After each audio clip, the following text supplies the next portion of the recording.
ദിശ അക്കാഡമിയുടെ പുതിയൊരു ക്ലാസ്സിലേക്ക് എല്ലാവർക്കും സ്വാഗതം.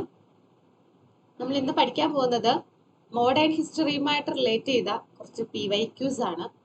മോഡേൺ ഹിസ്റ്ററി എന്ന് പറയുമ്പോൾ സ്പെഷ്യലി നമ്മളൊരു ടോപ്പിക് എടുത്തിട്ടുണ്ട്. റിവോൾട്ട് ഓഫ് 1857 എന്ന് പറയുന്ന ടോപ്പിക്കിലെ കുറച്ച് ക്വസ്റ്റ്യൻസ് ആണ് നമ്മളിപ്പോൾ ചെയ്യാനായിട്ട് പോകുന്നത്. PYQs ആണ്. RRBക്കും SSCക്കും ഒക്കെ ചോദിച്ചിട്ടുള്ള ക്വസ്റ്റ്യൻസ് ആണ് നമ്മൾ എടുത്തിട്ടുള്ളത്. ഓക്കെ, അപ്പോൾ മോഡേൺ ഹിസ്റ്ററി പഠിക്കുമ്പോൾ 1857 റിവോൾട്ട് വളരെ ഇമ്പോർട്ടൻ്റ് ആണ്. നമ്മൾ ഓരോ ടോപ്പിക് വൈസ് ക്വസ്റ്റ്യൻസ് ആണ് ഇനി തൊട്ടുള്ള ക്ലാസ്സുകളിൽ ചെയ്യാനായിട്ട് പോകുന്നത്. PYQ സീരീസ് ആണ് ചെയ്യാനായിട്ട് പോകുന്നത്. അപ്പോൾ 1857 റിവോൾട്ട് നമുക്ക് ഒന്നാം സ്വാതന്ത്ര്യ സമരം എന്നൊക്കെ നമുക്ക് അറിയപ്പെടുന്ന ഫസ്റ്റ് വാർ ഓഫ് ഇൻഡിപെൻഡൻസ് എന്നൊക്കെ നമ്മളിപ്പോൾ വിളിക്കുന്ന 1857 റിവോൾട്ടുമായിട്ട് റിലേറ്റ് ചെയ്ത ക്വസ്റ്റ്യൻസ് ആണ് ചെയ്യാനായിട്ട് പോകുന്നത്. അപ്പോൾ നമുക്ക് എല്ലാവർക്കും ക്വസ്റ്റ്യൻസിലേക്ക് പോവാം. എല്ലാവർക്കും ഒരിക്കൽ കൂടി ക്ലാസ്സിലേക്ക് സ്വാഗതം. അപ്പോൾ ഫസ്റ്റ് ക്വസ്റ്റ്യൻ നോക്കിക്കേ.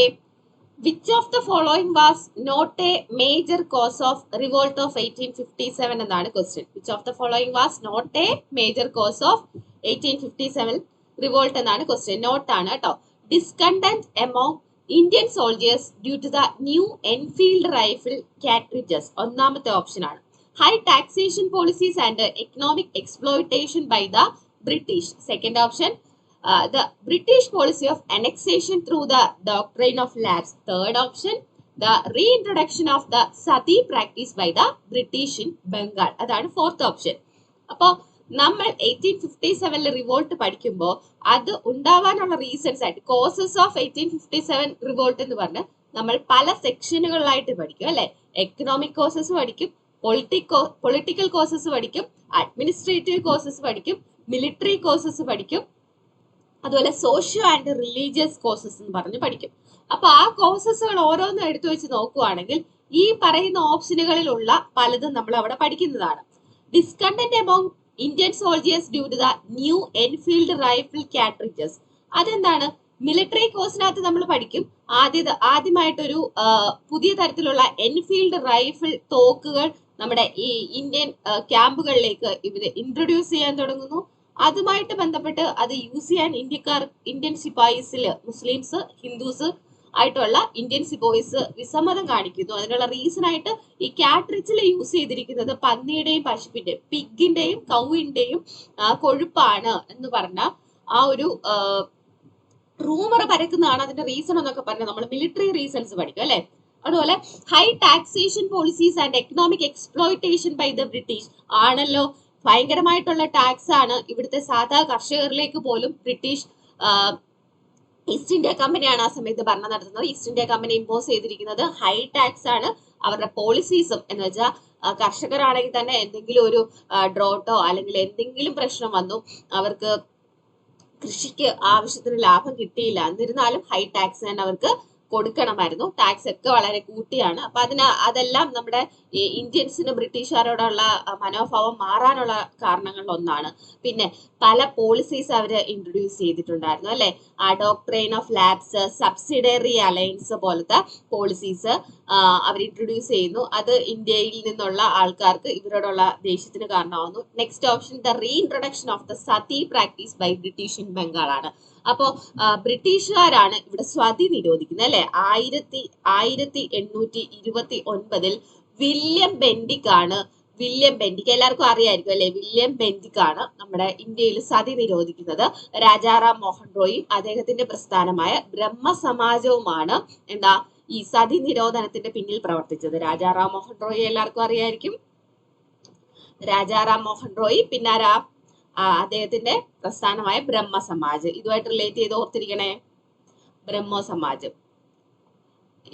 ഈ ബ്രഹ്മസമാജും കൂടിയാണ് സതി നിരോധിക്കുന്ന പ്രവർത്തനങ്ങൾക്ക് പിന്നിലുള്ളത്. അപ്പോ 1829 സതി നിരോധിക്കുന്നതിന് ശേഷം ഒരിക്കൽ പോലും ബ്രിട്ടീഷ് ഗവൺമെന്റ് സതി റീഇൻട്രൊഡ്യൂസ് ചെയ്തിട്ടില്ല. സോ ഈ ഓപ്ഷൻ തെറ്റാണെന്ന് നമുക്ക് ഉറപ്പിക്കാം. ഇനി നമ്മൾ അടുത്ത ആൻസേഴ്സിലേക്ക് പോകുമ്പോൾ എങ്ങനെയാ കൊടുത്തേക്കുന്നത്? എ ആണോ, ബി ആണോ, സി ആണോ, ഡി ആണോ എന്നല്ല ചോദിച്ചേക്കുന്നത്. only one option is correct, only two options are correct, only three options are correct, none of the options are correct. ഇങ്ങനത്തെ ക്വസ്റ്റ്യൻ നിങ്ങൾക്ക് ചോദിക്കുവാണെങ്കിൽ നിങ്ങൾക്ക് ഉറപ്പായിട്ടും ഓപ്ഷൻസിനെ പറ്റി നല്ല വ്യക്തമായിട്ടുള്ള ധാരണ വേണം അല്ലെ. ഈ പറയുന്ന ഓപ്ഷനുകൾ ശരിയാണോ തെറ്റാണോ എന്ന് കറക്റ്റ് ആയിട്ട് ധാരണ ഉണ്ടെങ്കിൽ മാത്രമേ ഇങ്ങനത്തെ ക്വസ്റ്റ്യൻസ് ആൻസർ ചെയ്ത് കുറച്ച് ടഫ് ആയിട്ടുള്ള ക്വസ്റ്റ്യൻ ആണ്. നല്ല ടഫ് ലെവലിലെ ക്വസ്റ്റ്യൻസിന്റെ കൂട്ടത്തിൽ എടുക്കാൻ പറ്റുന്ന ക്വസ്റ്റ്യൻ ആണ്. നമ്മൾ നോക്കിയപ്പോൾ ഇതിനകത്ത് 3 ശരിയാണ്, 1 തെറ്റാണ്. സോ മൂന്നാമത്തെ എന്താണ് ആൻസറിനകത്ത് only 3 ഓപ്ഷൻസ് ആർ കറക്റ്റ് എന്ന് പറഞ്ഞിട്ടുണ്ട്. അപ്പൊ നമ്മുടെ ആൻസർ എന്താ വരുന്നത്? only 3 ഓപ്ഷൻസ് ആർ കറക്റ്റ് എന്ന് പറഞ്ഞാണ് നമുക്ക് ആൻസർ ആയിട്ട് വരുന്നത്. അപ്പോൾ ഇത് അറിയണമെങ്കിൽ നിങ്ങൾ എന്തറിഞ്ഞിരിക്കണം? 1857 വിപ്ലവത്തിലേക്ക് നയിച്ച വിവിധ കാരണങ്ങളെ പറ്റി അറിയണം. നമ്മൾ കാരണങ്ങൾ പഠിക്കുന്നത് ഞാൻ പറഞ്ഞു, പല കോസസ് ഉണ്ട്. പൊളിറ്റിക്കൽ കോസസ് ഉണ്ട്, എക്കണോമിക് കോസസ് ഉണ്ട്, സോഷ്യോ റിലീജിയസ് കോസസ് ഉണ്ട്, അതുപോലെ മിലിറ്ററി കോസസ് ഉണ്ട്, അഡ്മിനിസ്ട്രേറ്റീവ് കോസസ് ഉണ്ട്. ഈ കോസസ് ഓരോന്നും എന്താണെന്ന് എടുത്തു വെച്ച് പഠിച്ചാലാണ് നിങ്ങൾക്ക് ഈ ക്വസ്റ്റിന് ഉത്തരം എഴുതാനായിട്ട് പറ്റുന്നത്. അടുത്ത ക്വസ്റ്റ്യനിലേക്ക് പോവാം. ക്വസ്റ്റ്യൻ വായിച്ചു നോക്കിയേ. The Enfield rifle cartridges sparked outrage among sepoys in 1857. അതുപോലെ അതിന്റെ റീസൺ ആയിട്ട് കൊടുത്തേക്കുന്ന ഒരു അസർഷനും ഒരു റീസണുമാണ് കൊടുത്തേക്കുന്നത്. Reason the cartridges were believed to be greased with cow and pig fat offending Hindu and Muslim religious sentiments. അപ്പൊ അതിന്റെ ഇത് നമ്മൾ മിലിറ്ററി കോഴ്സസിനകത്ത് പഠിക്കുന്ന കോഴ്സാണ്. ഇതാണ് ഏറ്റവും immediate course. Which of the following is the immediate cause of the 1857 revolt എന്ന് ചോദിച്ചാലും നമുക്ക് പറയാൻ പറ്റും 1857 ജനുവരി തുടക്കത്തിലാണ്. 1857 ജനുവരി ഫെബ്രുവരി ടൈമിലാണ് ഈ എൻഫീൽഡ് റൈഫിൾസ് ഇവർക്ക് ഇൻട്രൊഡ്യൂസ് ചെയ്ത് കൊടുക്കുന്നത് ഇന്ത്യൻ മിലിറ്ററി ക്യാമ്പുകളിൽ. അപ്പോൾ എൻഫീൽഡ് റൈഫിൾസിന്റെ പ്രത്യേകത, നേരത്തെ ആണെങ്കിൽ നമ്മൾ ഗൺ പൗഡറും അതുപോലെ ബുള്ളറ്റ്സും കയ്യിൽ കൊണ്ട് നടന്നിട്ട് ശത്രുക്കളെ കാണുന്ന സമയത്ത് ഇത് രണ്ടും കൂടി നിറച്ച് എന്ത് ചെയ്യണം? ഫയർ ചെയ്യണം. അപ്പൊ അതിനേക്കാൾ ബെറ്റർ ഓൾറെഡി ബുള്ളറ്റ്സ് വെച്ചിട്ടുള്ള കാട്രിഡ്ജസ് നിറച്ചിട്ടുള്ള റൈഫിൾസ് കൊടുക്കുകയാണെങ്കിൽ ആളെ കാണുമ്പോൾ അപ്പോഴേ വെടിവെക്കാം. അതാണ് ഇതിന്റെ ഒരു പ്രത്യേകത. അപ്പോൾ ഈ കാട്രിഡ്ജസിനകത്ത്, ബുള്ളറ്റ്സ് ഇട്ട് വെച്ചിരിക്കുന്ന കാട്രിഡ്ജസിനകത്ത് എന്താ, പശുവിന്റെയും പന്നിയുടെയും കൊഴുപ്പ് ഇതിന്റെ ലൂബ്രിക്കേഷന് വേണ്ടിയിട്ട് ആഡ് ചെയ്തിട്ടുണ്ടെന്നുള്ള ഒരു ന്യൂസ് പരക്കുന്നു. അതൊരു റൂമർ ആണെന്ന് പലരും പറയുന്നുണ്ട്. റൂമർ ആണെന്ന് തന്നെയാണ് മിക്കവാറും പുസ്തകങ്ങളിലും കൊടുക്കുന്നത്. അപ്പൊ ആ ഒരു റൂമർ വിശ്വസിച്ചിട്ട് പശുവിന്റെ കൊഴുപ്പിന് നമ്മുടെ ഹിന്ദുസിന് എന്താ പ്രശ്നം? പശുവിനെ ഭയങ്കര നമ്മള് ആരാധനയോട് കണ്ടുവരുന്ന ഒരു എന്താണ് അനിമലാണ്. അതുപോലെ പിഗ് ആണെങ്കിൽ മുസ്ലിംസിന് അതുമായിട്ട് ഇഷ്യൂസ് ഉണ്ട്. അപ്പൊ ആ കാരണങ്ങൾ കൊണ്ട് ഹിന്ദുസും മുസ്ലിംസും ഇത് യൂസ് ചെയ്യുന്നില്ല എന്ന് പറയുന്നു. അതാണ് ഫസ്റ്റ് എതിർപ്പ് വരുന്നത് നമ്മുടെ ഇന്ത്യൻ മിലിറ്ററി ക്യാമ്പുകളിൽ നിന്നും. ബ്രിട്ടീഷ് ഗവൺമെന്റിനെതിരെ എന്താണ്, ബ്രിട്ടീഷ് ഗവൺമെന്റ് എന്ന് പറഞ്ഞാൽ ഈസ്റ്റ് ഇന്ത്യ കമ്പനിയാണ് അപ്പോൾ ഭരിക്കുന്നത്, അവർക്കെതിരെ വരുന്ന ആദ്യത്തെ ഒരു എതിർപ്പ് എന്ന് പറയുന്നത് ഇതാണ്. നേരത്തെയൊക്കെ പ്രശ്നങ്ങളുണ്ട് എങ്കിലും മെയിൻ പ്രശ്നമായിട്ട് വരുന്നത് ഇതാണ്. So the assertion and reason are true എന്ന് പറയാം. അപ്പൊ അസർഷനും റീസണും ട്രൂ ആണ്. അതുപോലെ റീസൺ എന്ന് പറയുന്നത് കറക്റ്റ് എക്സ്പ്ലനേഷൻ ആണ് അല്ലെ, അസർഷന്റെ കറക്റ്റ് എക്സ്പ്ലനേഷൻ ആണെന്ന് നമുക്ക് പറയാനായിട്ട് പറ്റും. സോ ഫസ്റ്റ് ഓപ്ഷൻ ആണ് ശരിയായിട്ട് വരുന്നത്. നിങ്ങൾ നോക്കി വേണം എഴുതാൻ. രണ്ടും ട്രൂ ആണെന്ന് വന്നിട്ട് എന്താണ് എക്സ്പ്ലനേഷൻ അല്ല എന്ന് പറഞ്ഞിട്ടുള്ള ഓപ്ഷനും ഉണ്ട്. അതുകൊണ്ട് നന്നായിട്ട് ക്വസ്റ്റ്യൻ വായിച്ച് നോക്കിയതിന് ശേഷം മാത്രമേ ആൻസർ ചെയ്യാനായിട്ട് പോകാവൂ. അടുത്തത് നമ്മൾ റിവോൾട്ടിനെ പറ്റി പഠിക്കുമ്പോൾ, റിവോൾട്ട് എന്നല്ല, നിങ്ങൾ ഏത് കോമ്പറ്റേറ്റീവ് എക്സാമിന് പഠിച്ചാലും അത്യാവശ്യം ഈ വേറെ ഒന്നും പഠിച്ചില്ലെങ്കിലും ഈ ഓരോ സ്ഥലങ്ങളും ആരാണ് ഈ റിവോൾട്ട് ആ സ്ഥലങ്ങളിൽ നയിച്ചതെന്നുള്ള ആ ഒരു ക്വസ്റ്റ്യൻസ്, ആൾക്കാരുടെ പേരും സ്ഥലങ്ങളും വൃത്തിയായിട്ട് പഠിച്ചു വെച്ചിരിക്കുക. കാര്യം ഉറപ്പാണ് നിങ്ങൾക്ക് ചോദിക്കുന്ന ഏതെങ്കിലും ഒരു പരീക്ഷകളിൽ ഈ ക്വസ്റ്റ്യൻ ചോദിച്ചിരിക്കും. അപ്പൊ which of the following is not correctly matched എന്നാണ്. അപ്പൊ correctly matched, not correctly matched ഒക്കെ കാണുവാണെങ്കിൽ അത് പ്രത്യേകിച്ച് നോട്ട് ചെയ്ത് വെച്ചിട്ട് വേണം ആൻസർ ചെയ്യാനായിട്ട്. Which of the following is not correctly matched, ഏതൊക്കെയാണ് ഓപ്ഷൻസ്? കാൺപൂരിൽ നാനാ സാഹിബ് ആണ് നയിച്ചതെന്ന് പറയുന്നു, ബാഗ്പത്തിൽ ഷാമാൽ ആണെന്ന് പറയുന്നു, മധുരയിൽ കദം സിംഗ് ആണെന്ന് പറയുന്നു, ഫൈസാബാദിൽ മൗലവി അഹമ്മദുള്ള ആണെന്ന് പറയുന്നു. ഇതറിയണമെങ്കിൽ ആരാണ് നയിച്ചത്, എവിടെയാണ് നയിച്ചത് എന്നൊക്കെ നമ്മൾ പഠിച്ചു വെക്കണ്ടേ. കാൺപൂരിൽ നാനാ സാഹിബ് തന്നെയാണ് കുഞ്ഞുങ്ങളെ. അപ്പൊ കാൺപൂരിൽ ആരാന്ന് ചോദിച്ചാൽ നാനാ സാഹിബ് തന്നെയാണ്. ആൻസർ തെറ്റിയിട്ടില്ല ഇവിടെ. ബാഗ്പത്ത് അല്ലെങ്കിൽ ബറൌട്ട് പർഗാന എന്ന് പറയുന്ന സ്ഥലങ്ങളിലൊക്കെ ഷാമൽ ആണ്, ഷാമൽ. മധുരയിൽ കദം സിംഗ് ആണോ എന്ന് നമുക്ക് നോക്കാം. ഫൈസാബാദിൽ ആരാണ്? മൗലവി അഹമ്മദുള്ളയാണ്, അതും ശരിയാണ്. മധുരയുടെ ഓപ്ഷനാണ് തെറ്റായിട്ട് വരുന്നത്. മധുരയിൽ ആരാ നയിക്കുന്നേ? മധുര എന്ന് പറയുന്നത് നമ്മുടെ ചെന്നൈ അല്ല, തമിഴ്നാട് മധുര അല്ല കേട്ടോ. മധുരയിൽ ആരാണ്? ദേവി സിംഗ് ആണ്. മധുരയിൽ ദേവി സിംഗ് ആണ് നയിക്കുന്നത്. ഇനി കദം സിംഗ് അപ്പൊ എവിടെ നയിച്ചതാ? മീററ്റിലാണ് കദം സിംഗ്. മീററ്റിൽ ആരാണ്? കദം സിംഗ്. മീററ്റിൽ കദം സിംഗ് ആണ് നയിക്കുന്നത്. അപ്പൊ which of the following is not correctly മാച്ചിനകത്ത് നമ്മൾ കണ്ടുപിടിച്ചു. മധുരയിൽ ദേവി സിംഗും മീററ്റിൽ കദം സിംഗും ആണെന്ന് കണ്ടുപിടിച്ചു. അപ്പൊ ബാക്കി ഓപ്ഷൻസ് ഒക്കെ പഠിച്ചു വെച്ചേക്കാം. കുറച്ച് സ്ഥലങ്ങൾ കൂടി നമുക്കിപ്പോ പഠിക്കാം. ലക്നൌവിൽ ആരാണ്? ബീഗം ഹസ്രത്ത് മഹലാണ്. ഔദിലും ആരാണ്? ഔദിന്റെ ക്യാപിറ്റൽ ആയിട്ട് വരും. ഔദ് എന്ന് പറയുന്ന നാട്ടുരാജ്യം ആണ് ബീഗം ഹസ്രത്ത് മഹലിന്റെ നാട്ടുരാജ്യം. ഔദ് എന്ത് ചെയ്യുന്നു? ബ്രിട്ടീഷ് അനക്സേഷൻ വിവിധ പോളിസികൾ വഴി ഇവിടെ ഔദിലെ രാജാവിനെ ശരിയല്ലാത്ത ഭരണമാണെന്ന് ആരോപിച്ച് നാട് കടത്തുന്നു. അതിനുശേഷം ബ്രിട്ടീഷുകാർ ഔദ് അനക്സ് ചെയ്യുന്നു. അപ്പൊ ഔദിനെ അവർ കുറെ നാളായിട്ട് നോക്കി കണ്ടുകൊണ്ടിരുന്ന ഒരു സ്ഥലമായിരുന്നു. ബിക്കോസ് ബംഗാൾ നമ്മുടെ ബംഗാൾ ആർമിയുടെ ബ്രിട്ടീഷുകാരിൽ കൂടുതൽ ആർമിയിലേക്ക് എടുത്തിട്ടുള്ള അതിന്റെ ഒരു ഫാക്ടറി തന്നെയാണ് അവധ് എന്നാണ് അവർ വിശ്വസിച്ചിരുന്നത്. അവർ ഭയങ്കര റിച്ച് ആയിട്ടുള്ള ഒരു ഇതും കൂടിയായിരുന്നു, നാട്ടുരാജ്യം കൂടിയായിരുന്നു. അപ്പൊ ബീഗം ഹസ്രത്ത് മഹൽ ലക്നൗ ചോദിച്ചാലും അവധ് ചോദിച്ചാലും ബീഗം ഹസ്രത്ത് മഹലാണ് നയിക്കുന്നത്. അവരുടെ ഭർത്താവിനെ ഇവിടുന്ന് നാട് കടത്തിയതുമായിട്ട് റിലേറ്റ് ചെയ്ത് പിന്നീട് ഭരണ തുടർച്ചയ്ക്ക് വേണ്ടിയിട്ടുള്ള സമരമായിരുന്നു അവർ ആരംഭിച്ചത്. ഡൽഹിയിലാണെങ്കിൽ നമ്മുടെ ലാസ്റ്റ് മുഗൾ കിങ് എന്നറിയപ്പെടുന്ന ബഹദൂർ ഷാ സഫറും അതുപോലെ ജനറൽ ഭക്ത്ഖാൻ, ഇദ്ദേഹം നമ്മുടെ ബ്രിട്ടീഷ് ഗവൺമെന്റിന്റെ ബ്രിട്ടീഷ് മിലിറ്ററിയിലുള്ള ജനറലാണ് ജനറൽ ഭക്ത്ഖാൻ, നമ്മളുടെ കൂടെ നിൽക്കുവാണ്. അപ്പൊ ബഹദൂർ ഷാ സഫറും ജനറൽ ഭക്ത്ഖാനുമാണ് ഡൽഹിയിൽ നയിക്കുന്നത്. ഝാൻസിയിൽ നമ്മുടെ ഝാൻസി റാണി മണികർണിക, മനുഭായി എന്നൊക്കെ വിളിക്കുന്ന നമ്മുടെ ഝാൻസിയിലും ഗോളിയോറിലും റാണി ലക്ഷ്മിബായി ഉണ്ട്. ഗോളിയോറിൽ മെയിൻ ആയിട്ട് താന്തിയ തോപ്പിയാണ്, കൂടെ റാണി ലക്ഷ്മിബായി ഉണ്ട്. അലഹബാദ് ലിയാഖത്ത് അലിയാണ്. അലഹബാദിൽ നയിക്കുന്നത് ലിയാഖത്ത് അലി. ലാലായൊക്കെ വെച്ച് ഓർത്തിരിക്കണം കേട്ടോ. ജഗദീഷ്പൂരിൽ കൻവർ സിംഗ്, ബറേലിയിൽ ഖാൻ ബഹദൂർ.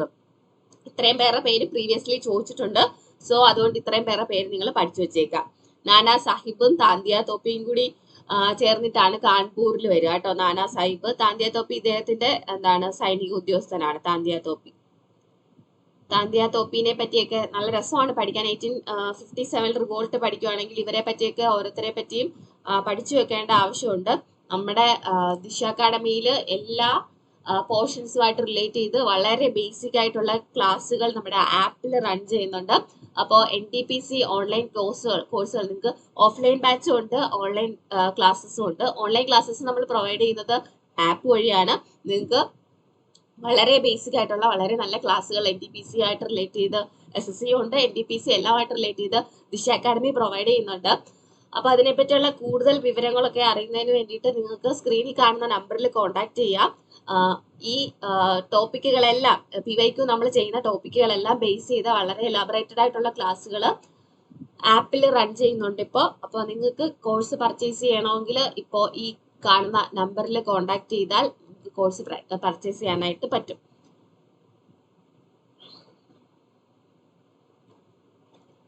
അപ്പൊ അടുത്തൊരു ക്വസ്റ്റ്യൻ നോക്കിക്കേ. 1857 റിവോൾട്ട് എന്നാണ് സ്റ്റാർട്ട് ചെയ്തതെന്നാണ് ക്വസ്റ്റ്യൻ. ബേസിക് ആയിട്ടുള്ള ക്വസ്റ്റ്യൻ ആണ്, ഒരുപാട് പ്രാവശ്യം ചോദിച്ചിട്ടുള്ള ക്വസ്റ്റ്യൻ ആണ്. 1857 റിവോൾട്ട് എന്നാണ് സ്റ്റാർട്ട് ചെയ്തതെന്നുള്ളത്. അപ്പൊ സ്റ്റാർട്ട് ചെയ്യുന്നതുമായിട്ട് റിലേറ്റ് ചെയ്ത് നമ്മൾ സാധാരണ നോർമലി ഹിസ്റ്ററി പണ്ട് കൊച്ചു ക്ലാസ്സിലൊക്കെ പഠിക്കുന്നത് വെച്ചിട്ട് നമുക്കറിയാമല്ലേ. മംഗൾ പാണ്ഡെ എന്നുള്ളൊരു പേരറിയാമോ? മംഗൾ പാണ്ഡെ അല്ലെ ആദ്യമായിട്ട് തൂക്കിക്കൊല്ലുന്ന 1857 റിവോൾട്ടുമായിട്ട് റിലേറ്റ് ചെയ്ത് ആദ്യമായിട്ട് തൂക്കിക്കൊല്ലുന്ന ആദ്യത്തെ രക്തസാക്ഷി എന്നൊക്കെ അറിയപ്പെടുന്നത് മംഗൾ പാണ്ഡെയാണ്. 1857 പുതിയ കാഡ്രിഡ്ജ് റൈഫിൾസ് ഇവിടെ എൻഫീൽഡ് റൈഫിൾസ് ഇൻട്രൊഡ്യൂസ് ചെയ്യുന്നതുമായിട്ട് ബന്ധപ്പെട്ട് ഇത് അവർക്ക് ഉപയോഗിക്കാൻ കഴിയില്ലെന്ന് ഇന്ത്യൻ പട്ടാളക്കാർ എതിർക്കുന്നു. അതവർ സമ്മതിക്കുന്നില്ല, നിർബന്ധിച്ച് ഉപയോഗിക്കാൻ ശ്രമിക്കുന്നു. അപ്പോ ബംഗാളിലെ ഒരു 34th റെജിമെന്റിൽ ഉള്ള മീററ്റ് ബരക്പൂർ ആണ് റെജിമെന്റ് കേട്ടോ. ബരക്പൂരില് 34th റെജിമെന്റിലെ കാലാൾപ്പടയിലെ പട്ടാളക്കാരനാണ് മംഗൾ പാണ്ഡെ. ബരക്പൂരിലുള്ള 34th കാലാൾപ്പട റെജിമെന്റിലുള്ള ബ്രിട്ടീഷ് പട്ടാളത്തിലെ ഇന്ത്യൻ പട്ടാളക്കാരനായ മംഗൾ പാണ്ഡെ അദ്ദേഹത്തിന്റെ മേലുദ്യോഗസ്ഥനെതിരെ തോക്കെടുത്ത് വെടിവെക്കുന്നു. അതുമായിട്ട് റിലേറ്റ് ചെയ്ത് ഇദ്ദേഹത്തെ എന്ത് ചെയ്യുന്നു? 1857 ഏപ്രിൽ 8 തൂക്കിക്കൊല്ലുന്നു. ആ സമയത്ത് തന്നെ ഈ വെടിവെക്കുന്ന ഉദ്യോഗസ്ഥൻ മരിക്കില്ല കേട്ടോ. അദ്ദേഹം കുറച്ചാളൊക്കെ ചികിത്സയിൽ ഇരുന്നിട്ട് ഇദ്ദേഹത്തിനെതിരായ മൊഴി കൊടുത്തതിന് ശേഷം പിന്നീടാണ് മരണപ്പെടുന്നത്. ചില പുസ്തകങ്ങളിൽ വെടിവെച്ച് കൊന്നതെന്ന് കൊടുത്തിട്ടുണ്ട്. അത് ആക്ച്വലി തെറ്റാണ്. 1857 ഏപ്രിൽ 8 ഇദ്ദേഹത്തെ തൂക്കിക്കൊല്ലുന്നു. അപ്പോൾ ഇദ്ദേഹത്തെ സഹായിച്ചു എന്ന പേരിൽ ഒരു ജമേദാർ ഈശ്വരി പ്രസാദ് ഉണ്ട്. ഈശ്വരി പ്രസാദ് ഇദ്ദേഹത്തെ 1857 ഏപ്രിൽ 23 തൂക്കിക്കൊല്ലുന്നു. ഓൾറെഡി ഇവര് പട്ടാളക്കാരെല്ലാം കൂടെ ചേർന്നിട്ട് ഒരു റിവോൾട്ട് സ്റ്റാർട്ട് ചെയ്യാനായിട്ടുള്ള പ്ലാനിങ്ങുകളൊക്കെ നടക്കുന്നുണ്ടായിരുന്നു. അതൊരു ജൂൺ സമയത്തിലേക്ക് സ്റ്റാർട്ട് ചെയ്യാൻ വേണ്ടിയിട്ടാണ് ഇവർ തീരുമാനിക്കുന്നത്. പക്ഷേ ഈ 2 ഇൻസിഡൻസ് നടക്കുമ്പോൾ പെട്ടെന്ന് ഇവരെന്ത് ചെയ്യുന്നു, ഈ ഒരു റിവോൾട്ട് 1857 മെയ് 10 മീററ്റിൽ നിന്നും സ്റ്റാർട്ട് ചെയ്യുകയാണ് ചെയ്യുന്നത്. 1857 റിവോൾട്ട് എന്നാ സ്റ്റാർട്ട് ചെയ്യുന്നത് ചോദിച്ചാൽ 1857 മെയ് 10 സ്റ്റാർട്ട് ചെയ്തത്. അതിന്റെ റീസൺ എന്താണ്? 1857 ഏപ്രിൽ 8 മംഗൾ പാണ്ഡേനെ തൂക്കിക്കൊല്ലുന്നു. 1857 ഏപ്രിൽ 23 ജമേദാർ ഈശ്വരി പ്രസാദിനെ തൂക്കിക്കൊല്ലുന്നു. വീണ്ടും എവിടെയൊക്കെ സംഘർഷങ്ങൾ ഉണ്ടാകുന്നു അവിടെയുള്ള റെജിമെന്റ് പിരിച്ചുവിടുവോ അങ്ങനെ എന്തെങ്കിലും ആണ് ബ്രിട്ടീഷ് മേധാവിത്വത്തിൽ നിന്ന് ഉണ്ടായിക്കൊണ്ടിരുന്നത്. അപ്പൊ അതുകൊണ്ട് തന്നെ 1857 റിവോൾട്ട് സ്റ്റാർട്ട് ചെയ്ത ഡേറ്റ് ചോദിച്ചാൽ എന്തെഴുതും? 1857 മെയ് 10 ഓർത്തിരിക്കുക. ഈ മീററ്റിൽ നിന്നാണ് സ്റ്റാർട്ട് ചെയ്യുന്ന സ്ഥലം ചോദിച്ചാൽ മീററ്റ് ആണ്. അതുപോലെ ഇതിനൊരു തീപ്പൊരി വീണ സ്ഥലം എന്നൊക്കെ പറഞ്ഞിട്ട് സാധാരണ സ്റ്റേറ്റ് PSCയിലൊക്കെ ചോദിക്കാറുണ്ട്. അത് ഭരത്പൂർ ആണ് ആൻസർ ആയിട്ട് വരുന്നത്. അടുത്തത് നോക്കിക്കേ. The Meerut outbreak was sudden and short-lived like a summer gale എന്ന് പറഞ്ഞ ഒരു സ്റ്റേറ്റ്മെന്റ് 1857 മ്യൂട്ടണിയുമായിട്ട് റിലേറ്റ് ചെയ്ത് ആരാണ് പറഞ്ഞതെന്നാണ് ക്വസ്റ്റ്യൻ. ഞാൻ ഈ കൊടുത്തിരിക്കുന്ന ക്വസ്റ്റ്യൻ ഒക്കെ കുറച്ച് ലെവല് കൂടിയ ക്വസ്റ്റ്യൻസ് ആണ്. ഇങ്ങനെ തന്നെ ചോദിക്കണമെന്ന് നിർബന്ധമില്ല. പക്ഷെ CGL ലെവൽ SSCക്കൊക്കെ ചോദിക്കാൻ സാധ്യതയുണ്ട്. RRBക്കാർക്കും മേ ബി ചില ഷിഫ്റ്റുകളിൽ ചില പോർഷൻസ് അവർ ടഫായിട്ട് കൊടുക്കാറുണ്ട്. അതിന്ന് വേണമെങ്കിൽ ചോദിക്കാം. അപ്പൊ നമ്മൾ പഠിക്കുന്നത് ഈ ക്വസ്റ്റ്യൻസ് നോക്കിയിട്ട് ഇതുമായിട്ട് റിലേറ്റ് ചെയ്ത മറ്റ് ഫാക്ടുകൾ 57 വിപ്ലവം മൊത്തം പഠിക്കുക. ഇതൊക്കെയാണ് എന്റെ ഉദ്ദേശം. ഞാൻ നിങ്ങൾക്ക് ഈ ക്വസ്റ്റ്യൻസ് വഴി പറയാനായിട്ട് ഉദ്ദേശിക്കുന്നത് നിങ്ങൾ ആ വിപ്ലവത്തെ പറ്റിയുള്ള ഡീറ്റെയിൽസ് പഠിക്കണം, അത്രേ ഉള്ളൂ. അപ്പോൾ ഇങ്ങനെ പറഞ്ഞത് ഈ താഴെ കൊടുത്തിരിക്കുന്നവയിൽ SN സെൻ ആണോ, RC മജുംദാർ ആണോ, SB ചൗധരി ആണോ, VD സവർക്കർ ആണോ എന്ന് ചോദിച്ചാൽ 1857 വിപ്ലവത്തിലെ നമ്മുടെ ഫസ്റ്റ് വാർ ഓഫ് ഇൻഡിപെൻഡൻസ് എന്ന് വിളിച്ചത് ആരാന്ന് ചോദിച്ചാൽ VD സവർക്കർ ആണ് അല്ലെ. ഇതിന്റെ ആൻസർ വരുന്നത് SN സെൻ ആണ്. SN സെൻ ആണ് 1857 വിപ്ലവം. ഈ മീററ്റിലുണ്ടായ outbreak was sudden and short lived like summer gale പോലെ പെട്ടെന്നുള്ളതും ആയിരുന്നു, വളരെ ഷോർട്ട് ലീവ്ഡും ആയിരുന്നു എന്ന് പറഞ്ഞത് SN സെൻ ആണ്. ഒരുപാട് ചരിത്രകാരന്മാര് 1857 വിപ്ലവം എന്ന് പറയുന്നത് കറക്റ്റ് നമ്മുടെ സ്വാതന്ത്ര്യ സമരം അല്ല എന്നൊക്കെ പറയുന്നുണ്ട്. അങ്ങനെ പറയാൻ അവരുടേതായിട്ടുള്ള റീസൺസും ഉണ്ട്. അതുപോലെ സിവിലൈസേഷൻ നാഗരികതയും അതുപോലെ കാടത്വവും തമ്മിലുള്ള ഒരു ക്രാഷ് ആണ് എന്നൊക്കെ പറഞ്ഞിട്ടുണ്ട് ഹോംസ് എന്ന് പറഞ്ഞിട്ടൊരു വ്യക്തി. അങ്ങനെ കുറെ ഡയലോഗുകൾ നമ്മൾ ബെഞ്ചമിൻ ഡിസ്രേലി ദേശീയ ഉയർത്തെഴുന്നേൽപ്പ് എന്ന് പറഞ്ഞിട്ടുണ്ട്. ബെഞ്ചമിൻ ഡിസ്രേലി നാഷണൽ റൈസിംഗ് എന്ന് പറഞ്ഞിട്ടുണ്ട്. നിങ്ങൾക്ക് എല്ലാം ഒന്നും പഠിക്കണ്ട, അത്യാവശ്യം കിട്ടുന്ന നോട്ടുകൾ ഉണ്ടെങ്കിൽ വായിച്ചു വെച്ചേക്കോ അതായിട്ട് ബന്ധപ്പെട്ട്. അതുപോലെ 1857 റിവോൾട്ടിനെ ഒന്നാം സ്വാതന്ത്ര്യ സമരം എന്ന് വിളിച്ചത് VD സവർക്കർ ആണ്. ഓട്ടെ, ഫസ്റ്റ് വാർ ഓഫ്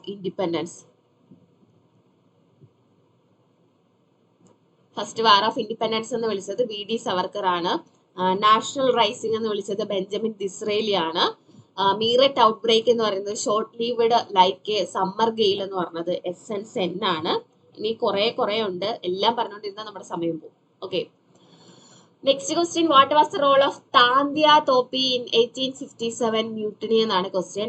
ഓപ്ഷനുകളിൽ നോക്കിയേ. He was commander in chief of the army of Nana Sahib. He organized beels of പശ്മകൾ റീജിയൻ അഗൈൻസ്റ്റ് ദ ബ്രിട്ടീഷ്. അപ്പൊ ഇതിനകത്ത് എല്ലാവർക്കും ഒരു കാര്യം അറിയായിരിക്കും, നാനാ സാഹിബും താന്ത്യ തോപ്പിയും അടുത്ത സുഹൃത്തുക്കളുമാണ്. അദ്ദേഹം കമാൻഡർ ഇൻ ചീഫ് ഓഫ് നാനാ സാഹിബും ആണെന്ന് നിങ്ങൾക്ക് ഒരുപാട് പേർക്കും അറിയായിരിക്കും. ഇനി പശ്മകൾ റീജിയനിലെ ഭീൽസിനെ ഓർഗനൈസ് ചെയ്തത് താന്ത്യ തോപ്പി ആണോ എന്ന് ചിലർക്കെങ്കിലും ഡൗട്ട് ആണ്. ഓപ്ഷൻ 2 ശരിയാണ്. അപ്പോ പശ്മകൾ റീജിയനില് ഭീൽസ് എന്ന് പറഞ്ഞ ആ ഒരു എന്താണ് കമ്മ്യൂണിറ്റിയിലുള്ള ആൾക്കാരെ ഓർഗനൈസ് ചെയ്ത താന്തിയ തോപ്പിയാണ്. അദ്ദേഹമാണ് ഗറില്ല യുദ്ധമുറകളിലൂടെ ഈ എന്താണ് ഈസ്റ്റ് ഇന്ത്യ കമ്പനിയെ നേരിട്ട ഒരു നേതാവാണ് താന്തിയ തോപ്പി എന്ന് പറയുന്നത്. ഒളിപ്പോരാണ് അദ്ദേഹത്തിന്റെ മെയിൻ ആയിട്ടുള്ള പരിപാടി. അപ്പൊ താന്തിയ തോപ്പിയും നാനാ സാഹിബും കൂടി ചേർന്നാണ് നമ്മുടെ ഈസ്റ്റ് ഇന്ത്യ കമ്പനിക്കെതിരെ യുദ്ധങ്ങൾ നടത്തുന്നത്. അപ്പൊ ഇത് രണ്ട് ഓപ്ഷൻസ് ശരിയാണ്. He was the commander in chief of the army of Nana Sahib എന്ന് പറയുന്നതും ഹി ഓർഗനൈസ്ഡ് ബീൽസ് ഓഫ് പശ്മകൾ റീജൻ എഗനിസ്റ്റ് ദ ബ്രിട്ടീഷ് എന്ന് പറയുന്നത് രണ്ട് ഓപ്ഷൻസും ശരിയാണ് കേട്ടോ. അപ്പോൾ താന്തിയ തോപ്പി 1859 ശിവപുരിയിൽ വെച്ചാണ് തൂക്കിലേറ്റുന്നത്. ശിവപുരി. ഇദ്ദേഹം ശരിക്കും ഒളിച്ചു നടക്കുമായിരുന്നു താന്തിയ തോപ്പി. എല്ലാവരും 857 വിപ്ലവം 858 ഈ വിപ്ലവമൊക്കെ അടിച്ചമർത്തിയതിനു ശേഷം പലയിടത്തായിട്ട് ഇദ്ദേഹം ഒളിവിലായിരുന്നു. അങ്ങനെ ഇദ്ദേഹത്തിന്റെ തലയ്ക്ക് ബ്രിട്ടീഷ് ഗവൺമെന്റ് വിലയിടുന്നു. ഇദ്ദേഹത്തെ ഒരു സുഹൃത്ത് ഒറ്റ കൊടുക്കുന്നതാണ്. എവിടെയോ കിടന്ന് ഉറങ്ങുന്ന ഇദ്ദേഹത്തെ കാണിച്ചു കൊടുക്കുന്നതാണ്. സുഹൃത്ത് കാശിന് വേണ്ടി കാണിച്ചു കൊടുത്ത് ഒറ്റ കൊടുത്ത് പിടിപ്പിച്ച് പിന്നീട് അദ്ദേഹത്തെ തൂക്കിക്കൊല്ലുവാണ് ചെയ്യുന്നത്. ഏപ്രിൽ 18, 1859. ഏപ്രിൽ 18, 1859 താന്തിയ തോപ്പി ശിവപുരിയിലാണ്. ഇദ്ദേഹത്തിന്റെ സ്മാരകം ശിവപുരിയിലുണ്ട് കേട്ടോ. താന്തിയ തോപ്പിയുമായിട്ട് റിലേറ്റ് ചെയ്ത് ഓർത്തിരിക്കുക. നാനാ സാഹിബ് നേപ്പാളിലേക്ക് പോവുകയാണ് ചെയ്യുന്നത്. നാനാ സാഹിബ് നേപ്പാളിലേക്ക് നാടുകടത്തും. നേപ്പാൾ. അതുപോലെ ബീഗം ഹസ്രത്ത് മഹളും നേപ്പാളിലേക്കാണ്. ബീഗം ഹസ്രത്ത് മഹൽ എവിടെ? നേപ്പാളിലേക്ക് നാടുകടത്തുകയാണ് ചെയ്യുന്നത്. നമ്മുടെ ഏറ്റവും അവസാനത്തെ മുഗൾ രാജാവായ ബഹദൂർ ഷാ സെക്കൻഡില്ലേ, ബഹദൂർ ഷാ സെക്കൻഡിനെ റങ്കൂണിലേക്ക് നാടുകടത്തും. ഇപ്പോഴത്തെ മ്യാൻമാറിലെ റങ്കൂൺ. അന്ന് മ്യാൻമാറിനെ റങ്കൂൺ എന്നാണ് അറിയപ്പെടുന്നത് ഫുള്ളി. അപ്പൊ റങ്കൂണിലേക്ക് നാടുകടത്തുകയാണ് ചെയ്യുന്നത്. അപ്പൊ ഇവരുടെയൊക്കെ എൻഡിങ്ങും ആദ്യമായിട്ട് ഇവർ പിടിച്ചെടുക്കുന്നത് ഡൽഹിയാണ്. ഈ നമ്മുടെ 57 റിവോൾട്ടുകാര് ഫസ്റ്റ് പിടിച്ചെടുക്കുന്നത് ഡൽഹിയാണ്. പക്ഷേ ഈ ഡൽഹി ഫുള്ളായിട്ടും തിരിച്ച് അവർ പിടിച്ചെടുക്കും. അതിനുശേഷമാണ് ബ്രിട്ടീഷുകാര് ഡൽഹി ഫുൾ തിരിച്ചു പിടിച്ചതിന് ശേഷമാണ് ഈ ഇദ്ദേഹത്തെ നാട് കടത്തുന്നത്. Tantia Tope 1857 commander in chief of army of Nana Sahib and Bhils of പശ്മകൾ റീജൻ ഓർഗനൈസ് ചെയ്തതും അദ്ദേഹമാണ്. അതുപോലെ താന്തിയ തോപ്പി അദ്ദേഹത്തിന്റെ ഹെഡ് ക്വാർട്ടേഴ്സ് കൽപ്പി എന്ന് പറഞ്ഞ റീജിയണിലേക്ക് ചേഞ്ച് ചെയ്തിട്ട് നാനാ സാഹിബിന്റെ കൂടെ നിന്നാണ്. അതിനുശേഷം അദ്ദേഹം റാണി ലക്ഷ്മിബായിയുമായിട്ട് ബുന്ദേൽഖണ്ഡ് റീജിയണിലും അതുപോലെ ഗ്വാളിയർ റീജിയണിലും സമരം നയിച്ചിട്ടുണ്ട്. ഓർത്ത് വെച്ചേക്കാം, ബുന്ദേൽഖണ്ഡ് അതുപോലെ ഗ്വാളിയർ റീജിയണിലും അദ്ദേഹം യുദ്ധം നയിച്ചിട്ടുണ്ടെന്ന് ഓർത്തിരിക്കാം. 1857 ആരുടെയാ? നാനാ സാഹിബിന്റെ കമാൻഡർ ഇൻ ചീഫ് ആണ്. കുറച്ച് ഇമ്പോർട്ടന്റ് ആയതുകൊണ്ടാണ് ഇത് എടുത്തു പറയുന്നത് കേട്ടോ, ചോദിക്കാൻ സാധ്യതയുണ്ട്. താന്തിയ തോപ്പി അദ്ദേഹത്തിന്റെ ഹെഡ് ക്വാർട്ടേഴ്സ് കൽപ്പി എന്ന് പറഞ്ഞ റീജിയണിലേക്ക് മാറ്റുന്നു. റാണി ലക്ഷ്മിബായിയുമായിട്ട് ചേർന്നിട്ട് റിവോൾട്ട് ബുന്ദേൽഖണ്ഡ് റീജിയണിലും അതുപോലെ ഗ്വാളിയോറിലും അദ്ദേഹം റിവോൾട്ട് നയിക്കുന്നുണ്ടെന്ന് ഓർത്തു വെച്ചേക്കാം. അടുത്ത question, sir Hugh Rose described whom as the best and bravest military leader of the rebel. അപ്പോ ഇവർക്കെതിരെ വിപ്ലവകാരികൾക്കിടയിലെ സമുന്നത നേതാവ് എന്നൊക്കെ ആരാണ് റാണി ലക്ഷ്മിബായിനെ പറഞ്ഞതെന്ന് ചോദിച്ചാൽ ആൻസർ ഞാൻ കൊടുത്തിട്ടുണ്ട്. ഹ്യൂ ഗ്രോസ് ആണ് പറഞ്ഞത്. റാണി ലക്ഷ്മിബായിനെ ആണ് ഇങ്ങനെ പറയുന്നത്. അപ്പോൾ ഭയങ്കര ഏജ് കുറവാണ് റാണി ലക്ഷ്മിബായിക്ക്. അവര് പൊടി കുഞ്ഞൊക്കെ ഉണ്ട്. നിങ്ങൾ സിനിമയൊക്കെ ഇറങ്ങിയിട്ടുണ്ടായിരിക്കും, അത് കണ്ടാൽ മനസ്സിലാവും. അപ്പോൾ റാണി ലക്ഷ്മിബായിനെ വധിക്കുന്നത് സർ ഹ്യൂ ഗ്രോസ് ആണ്. അപ്പോൾ എന്നാണ്? 1858 ജൂൺ 18 ഗ്വാളിയോറിലാണ്. ഗ്വാളിയോറിൽ വെച്ചിട്ടാണ് അവർ വധിക്കപ്പെടുന്നത്. അപ്പൊ റാണി ലക്ഷ്മിബായിയുടെ വധവുമായിട്ട് ആരാണ് വധിച്ചതെന്ന് വെച്ചാൽ ഹ്യൂ ഗ്രോസ് ആണ്. അതുപോലെ ഇവരെ നമ്മുടെ ജവഹർലാൽ നെഹ്റു അദ്ദേഹത്തിന്റെ ഗ്ലിംസസ് ഓഫ് വേൾഡ് ഹിസ്റ്ററി എന്ന് പറഞ്ഞ ബുക്കിനകത്ത് bright spot against dark background എന്ന് പറഞ്ഞിട്ടുണ്ട്. ബ്രൈറ്റ് സ്പോട്ട് പ്രീവിയസ് ക്വസ്റ്റ്യൻ ആട്ടോ, എഗെയിൻസ്റ്റ് ഡാർക്ക് ബാക്ക്ഗ്രൗണ്ട്. ഇങ്ങനെ ആരാണ് റാണി ലക്ഷ്മിബായിയെ വിളിച്ചതെന്ന് ചോദിച്ചാൽ ജവഹർലാൽ നെഹ്റു ആണ്. അദ്ദേഹത്തിന്റെ ഗ്ലിംസസ് ഓഫ് വേൾഡ് ഹിസ്റ്ററി എന്ന് പറഞ്ഞ ബുക്കിലാണ്. നോട്ട് ചെയ്ത് വെച്ചേക്കുക. 1858 ജൂൺ 18 അവര് മരണപ്പെടുന്നത്. ഇനി who is the author of the book the first Indian war of independence 1857-59? ആ ഒരു ബുക്ക് എഴുതിയത് ആരാണെന്നാണ് ക്വസ്റ്റ്യൻ. അപ്പൊ ഈ ബുക്ക് കാണുമ്പം പ്രധാനമായിട്ട് നിങ്ങൾ വിചാരിക്കും VD സാവർക്കർ എഴുതിയ ബുക്കാണ്. അല്ല. 1857 to 59 എന്ന് പറഞ്ഞ ആ വാലും കൂടി ഉണ്ടെങ്കിൽ ഓർത്ത് വെച്ചേക്കുക, അത് കാർൽ മാക്സ് എഴുതിയ ബുക്കാണ്. ഓക്കെ, അപ്പോൾ ഈ 1857 റിവോൾട്ടിനെ ഫസ്റ്റ് വാർ ഓഫ് ഇൻഡിപെൻഡൻസ് എന്ന് വിളിച്ച വിദേശി ആരാണെന്നാണ് നിങ്ങളുടെ ചോദിക്കുന്നതെങ്കിൽ ആൻസർ കാർൽ മാക്സ് ആണെന്ന് ഓർത്ത് വെച്ചേക്കണം കേട്ടോ. അല്ലാതെ first war of Indian independence എന്ന് പറഞ്ഞ ബുക്ക് എഴുതിയത് നമ്മുടെ VD സവർക്കറും ആണ്. അടുത്ത which of the following is one of the social reasons for 1850. ഒരുപാട് പ്രാവശ്യം അങ്ങനെ എടുത്ത് തന്നെ ചോദിച്ചിട്ടുണ്ട്. സോ നിങ്ങൾ അങ്ങനെ തന്നെ പഠിച്ചു വെച്ചേക്കുക. സോഷ്യൽ റീസൺസ്, എക്കണോമിക് റീസൺസ് ഒക്കെ പഠിച്ചു വെച്ചേക്കുക. ക്ലാസ്സിൽ നല്ല വിശദമായിട്ട് ഇതെല്ലാം പറഞ്ഞിട്ടുണ്ട്. സോ അടുത്ത നോക്കിക്കേ, the English could not establish any social relationship with the Indians. The racial arrogance of the British created a difference between the rulers and the ruled. അപ്പൊ ഇത് രണ്ടും സത്യത്തിൽ എന്താണ്, സോഷ്യൽ റീസൺസ് ആണ്. അപ്പോൾ ഇന്ത്യൻസുമായിട്ട് പ്രത്യേകിച്ച് സ്നേഹമൊന്നുമില്ല ഇവർക്കാർക്ക്, സോഷ്യൽ റിലേഷൻഷിപ്സ് ഒന്നുമില്ല. അതുപോലെ ഇവര് നല്ല റേസസും ഉണ്ടായിരുന്നു. നമ്മള് റൂളേഴ്സ് ആണ്, ഭരിക്കുന്നവരും ഭരിക്കപ്പെടുന്നവരും തമ്മിൽ നല്ല രീതിയിൽ ഒരു വേർതിരിവ് ആര് കണ്ടിരുന്നു, നമ്മുടെ ബ്രിട്ടീഷ് ഈസ്റ്റ് ഇന്ത്യ കമ്പനി ഉദ്യോഗസ്ഥർ കണ്ടിരുന്നു. അത് 1857 റിവോൾട്ടിലെ സോഷ്യൽ റീസൺസിൽ ഒന്നായിട്ട് വരും. സോഷ്യൽ റീസൺസ് ആണ്. സോഷ്യൽ ആൻഡ് റിലീജിയസ് റീസൺസ് എന്ന് പറഞ്ഞ് നമ്മൾ പഠിക്കുന്നതിനകത്ത് സതി നിരോധിക്കുന്നത്, അതുപോലെ വിഡോ റീമാരേജിനെ ഇവർ സപ്പോർട്ട് ചെയ്യുന്നത്, ചൈൽഡ് മാരേജിനെ എതിർക്കുന്നത് ഒക്കെ ആ സമയത്തുള്ള ഇന്ത്യയിൽ ഉണ്ടായിരുന്ന യാഥാസ്ഥിതരായിട്ടുള്ള ആൾക്കാർക്ക് ഇഷ്ടപ്പെടുന്നില്ല. അത് ഈ ബ്രിട്ടീഷ് ഗവൺമെന്റിനെതിരെ ഇന്ത്യക്കാർ തിരിയുന്നതിനുള്ള ഒരു റീസൺ ആണ് കേട്ടോ. അതുപോലെ ബ്രിട്ടീഷുകാർ ഒരിക്കലും നല്ല രീതിയിലുള്ള ഇന്ത്യൻസിനെ ഒരിക്കലും ട്രീറ്റ് ചെയ്തിരുന്നതെന്നും കൂടി ഓർത്തു വെച്ചേക്കാം. അടുത്ത നോക്കി, who among the following British officials suppressed the revolt of Jhansi. അപ്പൊ ഹ്യൂഗ്രോസ് ഓപ്ഷനിൽ ഉണ്ടെങ്കിൽ നിങ്ങൾ ഹ്യൂഗ്രോസ് കാണും. കാര്യം റാണി ലക്ഷ്മിബായി അദ്ദേഹമാണല്ലോ വധിക്കുന്നത്. പക്ഷെ കറക്റ്റ് അതിന് നേതൃത്വം കൊടുക്കുന്നത് ഹെൻറി ലോറൻസ് എന്നാണ്. ക്യാപ്റ്റൻ ആയിട്ടിരിക്കുന്ന ഹെൻറി ലോറൻസ് ആണ്. അപ്പൊ ഹ്യൂഗ്രോസ് ആണ് ഝാൻസി റാണിയെ വധിക്കുന്നതെങ്കിലും ആരാണ് നേതൃത്വം കൊടുത്തതെന്ന് ചോദിച്ചാൽ ഹെൻറി ലോറൻസ് ആണ്. ഗോളിയോറിലെ ഝാൻസിയിലെ ഒക്കെ റിവോൾട്ട് സപ്രസ് ചെയ്യുന്നത് ഹെൻറി ലോറൻസ് ആണ്. ഡൽഹിയിലൊക്കെ കോളിൻ ക്യാമ്പൽ ആണ് ഡൽഹി, ഓർത്തു വെച്ചേക്കുക. എല്ലായിടത്തും ആരാണ് സപ്രസ് ചെയ്തതെന്ന് പഠിക്കാനായിട്ടുണ്ട്. ഹ്യൂഗ്രോസ് ആണ് ഝാൻസി റാണീനെ വധിക്കുന്നത്.